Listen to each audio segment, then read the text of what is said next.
Hello दोस्तों, नमस्कार।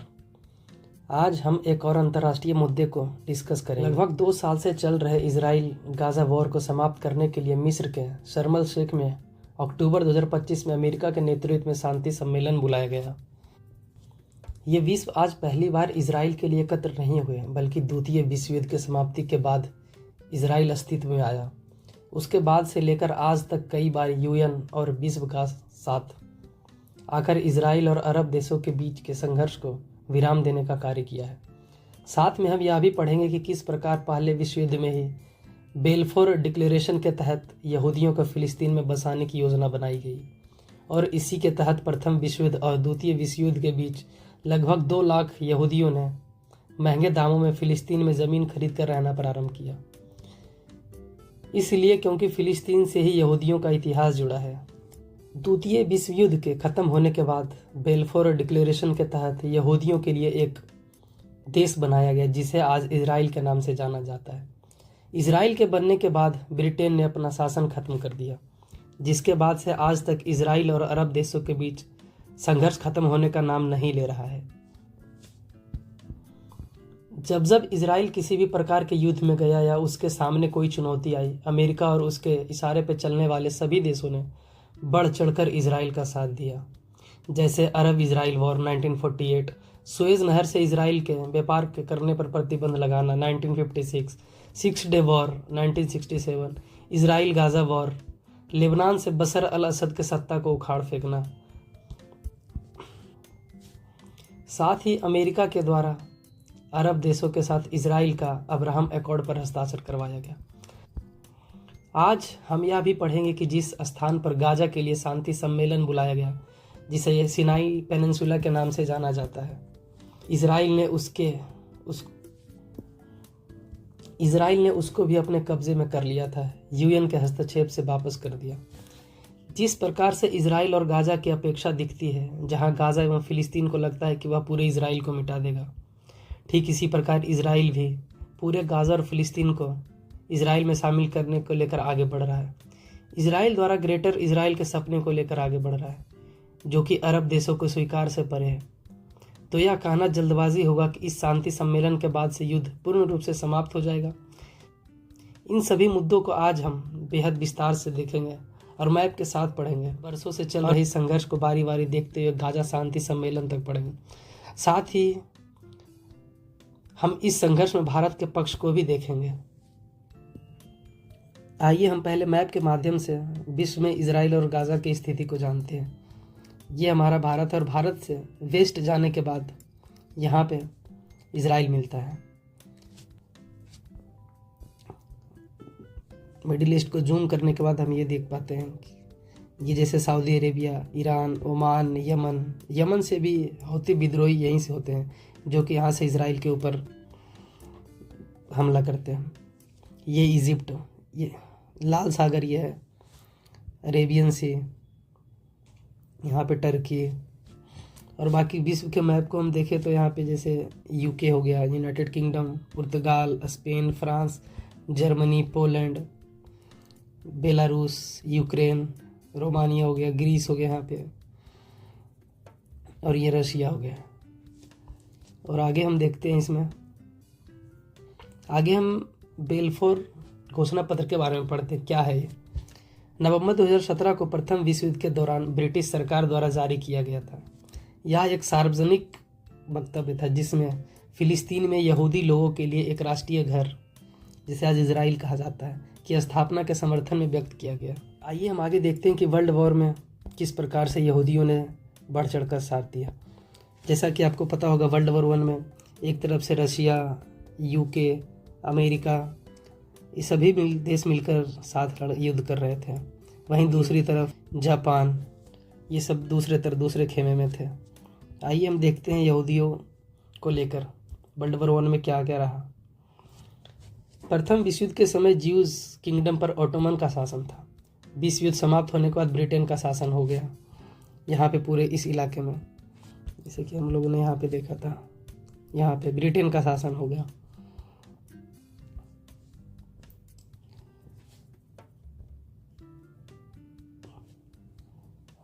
प्रथम विश्व युद्ध में जैसे कि उसके पहले ही बेलफोर डिक्लेरेशन किया गया, उसके तहत ज्यूज किंगडम में यहूदियों को बसाना प्रारंभ कर दिया। यहूदी फिलिस्तीन में जहाँ तहाँ जैसे तैसे बसना प्रारंभ किए। पूरे यूरोप से लगभग 2 लाख यहूदी वापस यहाँ पे रहने के लिए आए। ऐसा नहीं है कि वो यहीं क्यों आए, क्योंकि उनका इतिहास यहीं से जुड़ा है। ऐसा माना जाता है कि उनका सबसे पवित्र स्थल यरूशलेम यहीं पे है और वो पहले यहीं रहते थे। यहाँ पे ऑटोमन का शासन आने के बाद उनके साथ भेदभाव किया गया, इस वजह से वो यूरोप की तरफ चले गए। और हिटलर यहूदी से बहुत नफरत करता था, जिसके कारण हिटलर समर्थित देशों में यहूदियों के साथ गलत व्यवहार होना, भेदभाव का सामना करना पड़ना, ये सब आम बात हो गई थी।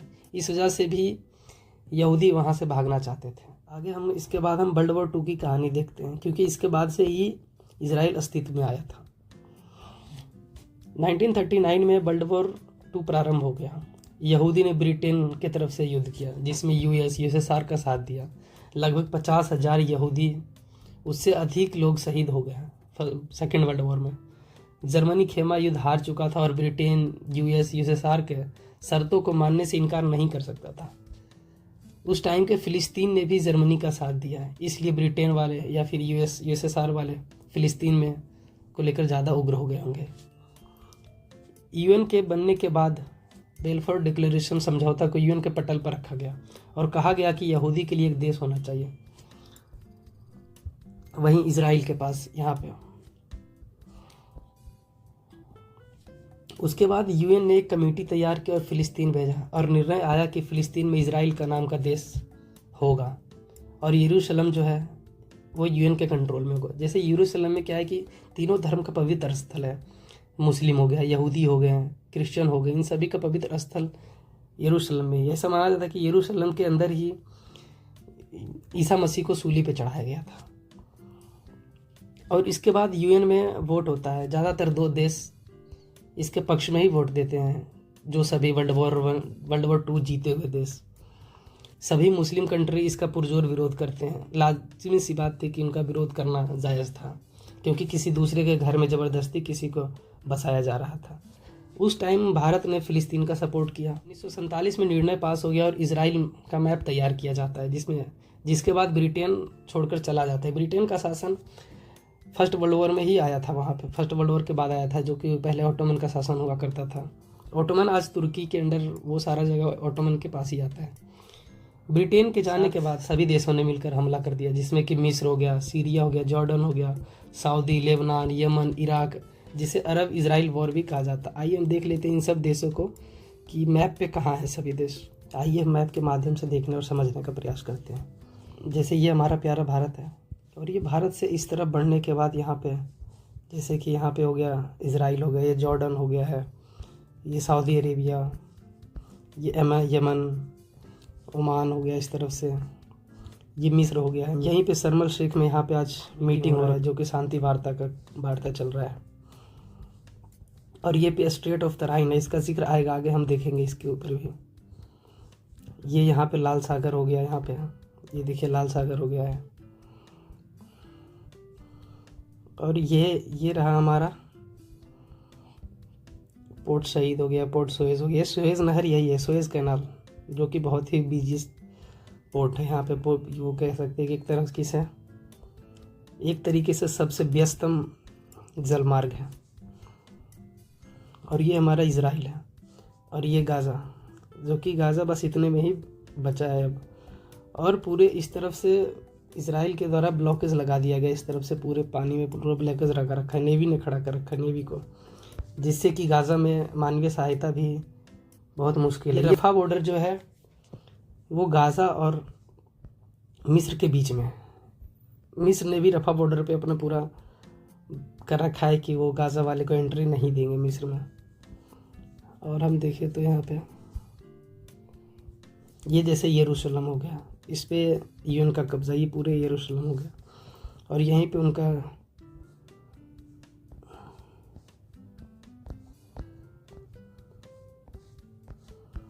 और आगे हम देखते हैं कि ये लेबनान हो गया, ये दमस्कस हो गया और ये सीरिया हो गया। हाल ही में सीरिया से बशर अल असद के शासन को हटाया गया है और वहाँ भी एक ऐसे व्यक्ति को शासन में बिठाया गया है जो कि पहले टेररिस्ट में शामिल था। आज उसे पूरे यूएन में जाकर भुलाया जा रहा है, और ये इराक हो गया। तो हमने मैप के थ्रू बहुत अच्छे से देख लिया। ऐसा नहीं है कि इज़राइल का सिर्फ इस तरफ वाटर लगता है, यहाँ से भी वो समुद्र के रास्ते आराम से वो पहुंच सकता है। एक बार वर्ल्ड मैप पे हम सारे देशों को देख लेते हैं थोड़ा सा यहाँ से भी। जैसे ये नॉर्वे हो गया, स्वीडन, यूके हो गया। यहाँ पे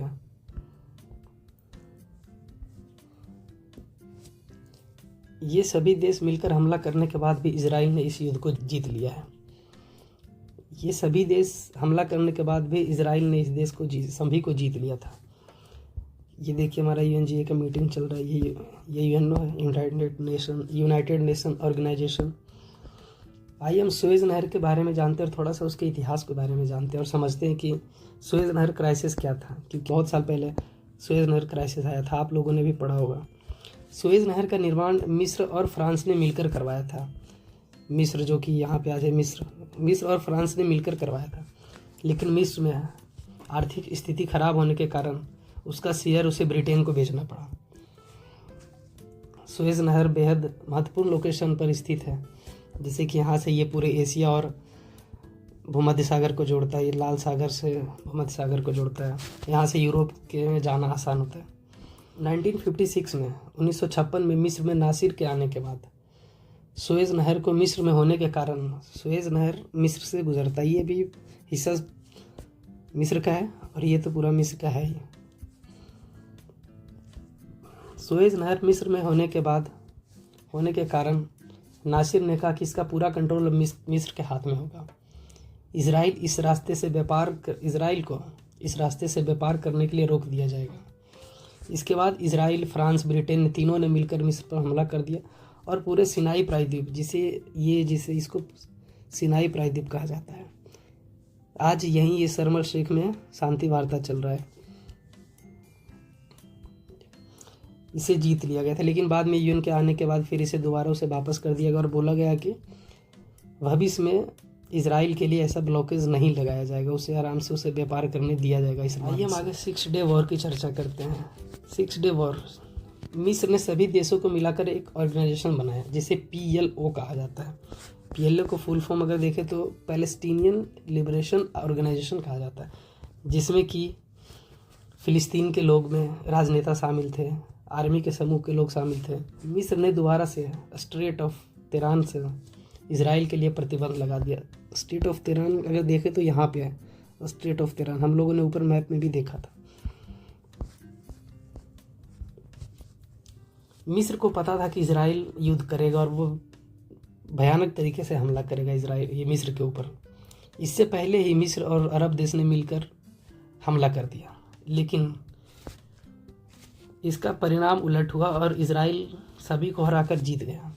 उसके बाद उसने गाज़ा, वेस्ट बैंक सभी को अपने कब्जे में कर लिया। आइए हम गाज़ा और वेस्ट बैंक को थोड़ा सा देखने का प्रयास करते हैं। ये गाज़ा हो गया और ये वेस्ट बैंक है, इसे वेस्ट बैंक कहा जाता है। दोबारा UN आया और मिस्र के भूमि को वापस कर दिया। दोबारा से मिस्र ने वापस कर दिया मिस्र को। आइए हम आगे PLO के इतिहास को देखते हैं, क्योंकि PLO के ख़त्म होने के बाद ही हमास एग्जिस्ट किया है, हमास आया है यहाँ। PLO द्वारा इजराइल के ऊपर बार बार हमले का अंजाम दिया जाता रहा है। प्लेन हाईजैक करके इजराइल के खिलाफ इस्तेमाल करना। इजराइल को पता चल चुका था कि PLO के लोग लेबनान से बैठकर अटैक करते हैं, इसलिए इजराइल ने PLO के ऊपर अटैक किया, लेबनान के ऊपर अटैक किया। लेबनान की स्थिति काफ़ी गंभीर हो गई थी। उसके बाद PLO भी 2 स्टेट नेशन की बात पे आ गया। 2 स्टेट नेशन की बात पे आने के बाद, क्योंकि ना ही वहाँ पे अरब देशों को सही है कि 2 स्टेट नेशन पे, उन्हें ऐसा लगता है कि वो पूरे इजराइल को ही यहाँ से ख़त्म कर देंगे, चाहे जो भी हो जाए।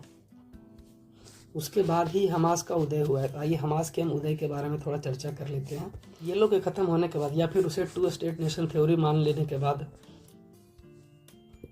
हमास का निर्माण हुआ। हमास को फ़िलिस्तीन के आम लोगों का भी साथ मिला, धीरे धीरे मजबूत होता गया और लड़ने के लिए हथियार अरब देशों के द्वारा दिया गया। हमास द्वारा बार बार छिप कर हमले को अंजाम दिया जाता रहा। बीते 2 वर्षों से लगातार हमास और इजराइल के बीच संघर्ष चल रहा है। इसी के लिए आज शांति वार्ता रखा गया है शर्म अल शेख में, जो कि ट्रंप के द्वारा किया गया है। जिसमें लाखों लोग अपनी जान गंवानी पड़ी। 2 वर्षों से जिस युद्ध में चल रहा है उसमें लाखों लोग को अपनी जान गंवानी पड़ी है। आइए हम इजराइल के थोड़ा अब्राहम अकॉर्ड के बारे में चर्चा करते हैं, जो कि 2020 में किया गया था। अब्राहम समझौता, अब्राहम अकॉर्ड जिसे कहा जाता है, वो इजराइल और यूएई और बहरीन के बीच अमेरिका के नेतृत्व में समझौता हुआ एक श्रृंखला है, जिसका उद्देश्य उन देशों से राजनयिक संबंध, एम्बेसी खोलना, हमले नहीं करना, इजराइल को एक देश के रूप में मान्यता देना, ये सभी अब्राहम अकॉर्ड के तहत किया गया है। उसके लिए इन समझौतों का लक्ष्य था कि मध्य पूर्व एशिया में शांति, व्यापार, सुरक्षा, सांस्कृतिक आदान प्रदान के लिए कार्य करना। आइए हम गाजा पीस टॉक के बारे में बात करते हैं, या फिर गाजा समिट के बारे में बात करते हैं। गाजा समिट के पीछे भी बहुत सारे रीज़न हैं। ब्रिटेन, फ्रांस, कनाडा, ऑस्ट्रेलिया ने फिलिस्तीन को एक स्वतंत्र देश मान्यता देने की घोषणा की। इजराइल ने कतर के ऊपर हमला कर दिया, हमास से संबंधित व्यक्ति को मार दिया। कतर ने इसे इजराइल के हमले को अपने संप्रभुता का उल्लंघन माना। कतर एवं सभी मुस्लिम देशों ने अमेरिका से वार्ता की, और उसके बाद अमेरिका के बोलने पर इजराइल के द्वारा यह गहरा खेद व्यक्त किया गया। कतर एक ऐसा कंट्री है जो कि पूरे मिडिल ईस्ट में बोले तो, या फिर किसी भी ऐसे मुस्लिम कंट्री में, इसका किसी के साथ लड़ाई नहीं है। जैसे सऊदी अरेबिया के साथ ईरान का संघर्ष चलता रहता है और आपस में वहाँ संघर्ष चलते रहता है, लेकिन कतर एक ऐसा देश है जिसका किसी के साथ भी युद्ध नहीं हुआ है। और मतलब इसलिए कतर, मुझे ऐसा लगता है कि कतर में हमला करके पूरे मुस्लिम कंट्री को ट्रंप ने अपनी तरफ कर लिया, और ट्रंप और कतर के लिए अच्छे कार्य करके, सॉरी बुलवाकर, सभी को एक साथ करके ट्रंप ने 20 बिंदुओं का प्लान तैयार कर दिया, जिसे मानने के लिए सभी लोग मजबूर हो गए। हम 20 बिंदुओं की चर्चा करते हैं, जिसमें कि क्या क्या कहा गया है ट्रंप के द्वारा। जिसमें पहला पॉइंट बोला गया है, पहला बिंदु है कि गाज़ा को पूरी तरह से आतंकवाद मुक्त बनाया जाएगा। गाज़ा इस क्षेत्र को पूरी तरह से आतंकवाद, मतलब हमास को यहाँ से हटाया जाएगा, और गाज़ा के पुनर्विकास तथा उसके लिए उसके स्थानीय एवं नागरिकों को ध्यान में रखकर, उसके हितों में रखकर वहाँ पे कार्य किया जाएगा। और तीसरा, अगर दोनों पक्ष सहमत है तो किया जाएगा, और इजराइल अपने सैन्य अभियान को रोककर पीछे हट जाएगा, यहाँ से वापस हो जाएगा इजराइल। मतलब कि अभी इजराइल पूरे अंदर जा जाकर वो युद्ध कर रहा है, अटैक कर रहा है यहाँ पे गाज़ा के ऊपर। बंधकों को छोड़ने की बात किया गया 72 घंटे के अंदर। हाल ही में 20 बंधकों को छोड़ा गया है हमास के द्वारा, इजराइल के। और अगर मुख्य बिंदु को हम, इजराइल द्वारा कैदियों को छोड़ने की बात कहा गया। हमास के सदस्य जो हिंसा छोड़ने की घोषणा करेंगे उन्हें माफिया सुरक्षा दिया जाएगा, या फिर सुरक्षित निकाला जाएगा। गाज़ा में मानवीय सहायता तुरंत पहुंचाई जाएगी। लोग यहाँ भूख से मर रहे हैं, भूख से तड़प रहे हैं, उनके लिए मानवीय सहायता दिया जाएगा। यूएन के द्वारा मदद किया जाएगा, और उसके विकास के लिए यूएन भी कार्य करेगा। गाज़ा में बोर्ड ऑफ पीस की तहत अस्थायी तकनीकी समिति की शासन करेगी। ट्रंप के नेतृत्व वाली आर्थिक योजना के तहत गाज़ा का पुनर्निर्मित और आधुनिक बनाया जाएगा। गाज़ा का विकास किया जाएगा। ट्रंप ने जो प्लान तैयार कर रखा है उसके तहत इस गाज़ा का विकास किया जाएगा। और आगे हम देखें तो गाज़ा में स्पेशल इकोनॉमिक जोन बनाया जाएगा, आर्थिक क्षेत्र बनाया जाएगा। किसी को जबरन नहीं हटाया जाएगा, लोगों को रहने दिया जाए या फिर लौटने की स्वतंत्रता होगी। अगर जो लोग यहाँ से वापस चलेंगे तो वो लौट सकते हैं, या फिर किसी को भगा नहीं सकते हैं। वहाँ पे जिनकी मर्जी है वो आ सकते हैं, जो रह सकते हैं उन सभी के लिए फ्री है। यहाँ पे पूरी तरह से निशस्त्रीकरण, मतलब कि जितने भी हमास के पास जो सैन्य उपकरण है उन सभी को हटाना पड़ेगा, उन सभी को नष्ट करना पड़ेगा। और हमास इस चीज़ को मानने के लिए कतई तैयार नहीं होगा, क्योंकि हमास जिस इजराइल को मिटाना चाहता है वो हथियार कैसे छोड़ देगा। इजराइल द्वारा इतने अंदर जा कर घुस कर मारने के बाद भी इजराइल के बंधक को नहीं ढूंढ पाया इजराइल। हमास ऐसे जगह छुपा कर रखा हुआ था। हमास ने इसके अंदर सुरंग खोद कर रखा है, जिसके अंदर वो आराम से जाकर हॉस्पिटल के अंदर, कुछ ऐसे स्थान के अंदर जाकर सुरंग खोद के उसके अंदर रख रखा है सभी को। और आगे हम पॉइंट देखें तो इसमें है इंटरनेशनल आर्मी तैयार की जाएगी, जो गाज़ा की राहत के लिए करेगी, या फिर गाज़ा में रहेगी वो बराबर टाइम पे। इजराइल अब इसके ऊपर कब्जा नहीं करेगा, और अगर हमास समझौता नहीं मानता तो शांति योजना आतंक मुक्त इलाके में ही लागू की जाएगी। अगर नहीं मानता है तो फिर इस इलाकों में तैयार किया जाएगा। ये अलग अलग धर्म के लोग के बातचीत और समझ बढ़ाई जाएगी ताकि सब शांति और मेल जोल के साथ रहे। यहाँ पे सभी धर्म के लोग आएंगे और सभी लोग रहेंगे, जिससे आपसी भावना बढ़े, कट्टरतापन जो है वो लोगों के अंदर ख़त्म हो। और अगला पॉइंट है कि इस योजना में फ़िलिस्तीन को अपना अलग देश बनने का रास्ता भी शामिल है। फ़िलिस्तीन अभी बहुत कम देशों के द्वारा उसे देश का दर्जा दिया गया है। ऐसा ट्रम्प का ऐसा 20 पॉइंट में है कि फ़िलिस्तीन को दर्जा दे दिया जाएगा। अमेरिका की अगुवाई में इजराइल फ़िलिस्तीन संवाद शुरू होगा ताकि अस्थायी शांति और सह अस्तित्व का रास्ता निकले। ये ट्रम्प के 20 पॉइंट दिए गए हैं। आइए इस ट्रम्प ने जो 20 पॉइंट दिए उसके बारे में सब देशों ने क्या बोला। ये जो गाजा शांति वार्ता हुआ था ये अमेरिका, मिस्र, कतर और तुर्की की मध्यस्थता में किया गया और युद्ध विराम की घोषणा की गई।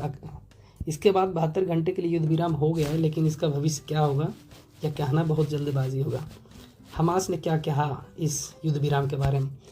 हमास ने इस प्लान को मानने से इनकार कर दिया। ज़रूरी है कि वो नहीं मानेगा इस प्लान को, क्योंकि वो इजराइल को मिटाने की बात कर रहा है, जहाँ वो धीरे धीरे हमले करता जाता है, लगातार हमले करता है, वो हथियार नहीं छोड़ सकता है।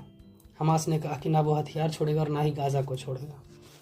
और इस 20 पॉइंट में हथियार भी छोड़ने की बात किया गया है और पूरी तरह से हमास के लड़ाके को भी छोड़ने का कहा गया। इन दोनों संघर्ष के बीच में हम आज भारत के पक्ष को देखेंगे। आज़ादी के समय में भारत ने फ़िलिस्तीन का साथ दिया, लेकिन समय बीतने के बाद भारत ने 2 नेशन स्टेट थ्योरी को आगे बढ़ाया, जिसमें कि फ़िलिस्तीन और इजराइल नाम का 2 देश होगा। आइए हम फ़िलिस्तीन और इजराइल के गाज़ा के भविष्य के बारे में चर्चा करते हैं। ये संघर्ष खत्म होने का नाम नहीं ले रहा है, क्योंकि ये 1948 से करीब आज तक ये चलता ही जा रहा है। किसी न किसी तरीके से छोटे छोटे हमले, बड़े हमले, इजराइल द्वारा बार बार हमास के लोगों को मारना कहीं भी होता है उसके लिए क्या तैयार रहता है। वो हमेशा हमले करते रहता है। वो अपने दुश्मन को मारने के लिए तैयार रहता है, चाहे लेबनान में बैठा हो, सीरिया में बैठा हो, कहीं भी बैठा हो। हाल ही में कतर में था, वहाँ भी उसने एयर स्ट्राइक करके मार दिया है। तो हम देखते हैं कि यह संघर्ष खत्म होने का नाम नहीं ले रहा, क्योंकि दोनों की अपेक्षाएं काफ़ी अधिक है। गाज़ा पूरे इजराइल को ख़त्म करने का चाहत रखता है, वहीं इजराइल द्वारा पूरे गाज़ा फ़िलिस्तीन पर नियंत्रण को लेकर आगे बढ़ रहा है। इजराइल द्वारा ग्रेटर इजराइल का सपने को लेकर भी आगे बढ़ रहा है। तो यह कहना जल्दबाजी हुआ कि शांति सम्मेलन से संघर्ष खत्म ही हो जाएगा।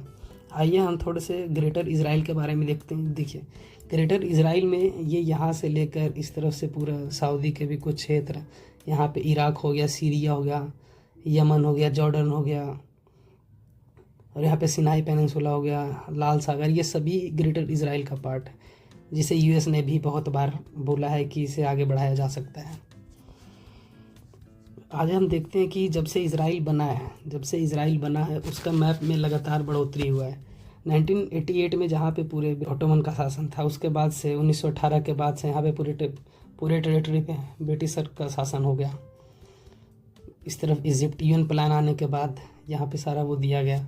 उसके बाद यहाँ पे इजराइल को दिया गया इतना क्षेत्र, इसे वेस्ट बैंक कहते हैं। ये गाज़ा है। वहीं 1967 तक आते आते इजराइल ने अपना यहाँ पे एक्सपेंशन कर लिया तरफ से, और ये गाज़ा रहा आपका।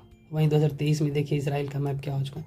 इजराइल पूरा प्लान बना चुका है कि ये गाज़ा और ये वेस्ट बैंक को अपने अंदर ले लेगा। आइए हम आगे देखते हैं कि यरूशलेम के लिए इतना सभी लोग जद्दोजहद क्यों करते रहते हैं। यरूशलेम में जो है कि है, जैसे सऊदी अरेबिया में मुस्लिम के लिए, सऊदी अरेबिया में जिसमें कि मक्का मदीना है, जैसे यहाँ पे मक्का मदीना हो गया, यहाँ पे है। ये सऊदी अरेबिया में 2 है, बहुत ही इस्लाम में पवित्र स्थल है। वहीं पे जो यरूशलेम है, यरूशलेम में भी यहाँ पे यरूशलेम में है मुस्लिम का तीसरा जो सबसे पवित्र स्थल है, वो यरूशलेम में है। और यरूशलेम में दूसरे धर्म का आना, ये सभी को आना पूरे अरब देशों के लिए चुनौती के लिए कार्य कर रहा है। इसीलिए ये संघर्ष बार बार चलता रहा है। इसमें हम थोड़े से ईरान के पक्ष को भी देखते हैं कि हाल ही में ईरान के साथ भी दोनों का युद्ध हो चुका है इजराइल के साथ। ये ईरान यहाँ पे रॉकेट लॉन्च करता है, जो कि ईरान पे आके वो इजराइल पे आकर गिरता है। इज़राइल के पास आयरन डोम सिस्टम है जिससे वो सारे मिसाइल को इंटरसेप्ट कर लेता है। तो आज के लिए इतना ही, बाकी हम किसी और अगली वीडियो में किसी और चीज़ को या फिर अगली क्लास में किसी और चीज़ को डिटेल्स में देखेंगे। तब तक के लिए थैंक यू।